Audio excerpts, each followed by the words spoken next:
மதுரை அலங்காநல்லூர் கலைஞர் நூற்றாண்டு மைதானத்தில் நடைபெற்ற ஜல்லிக்கட்டில் மாடு முட்டியதில் மாடுபிடி வீரர் ஒருவர் உயிரிழந்தார்.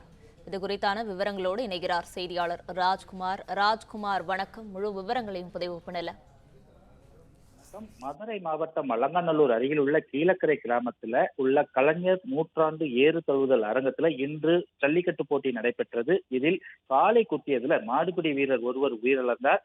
இதனால மாடுபிடி வீரர்கள் மத்தியில சோகத்தையும் ஏற்படுத்தியுள்ளது. மதுரை மாவட்டம் அலங்காநல்லூர் அருகில் உள்ள கீழக்கரை கிராமத்துல கலைஞர் நூற்றாண்டு ஏறு தழுவுதல் அரங்கத்துல தமிழக முதல்வர் அவர்களின் பிறந்த நாளை முன்னிட்டு ஜல்லிக்கட்டு போட்டி இன்று காலை துவங்கியது. இந்த ஜல்லிக்கட்டு போட்டியை வணிக வரித்துறை மற்றும் பத்திரப்பதிவுத்துறை அமைச்சர் மூர்த்தி மற்றும் சோழவந்தான் சட்டமன்ற உறுப்பினர், மாவட்ட ஆட்சியர் ஆகியோர் கலந்து கொண்டு காலையில் போட்டியை துவக்கி வைத்தனர்.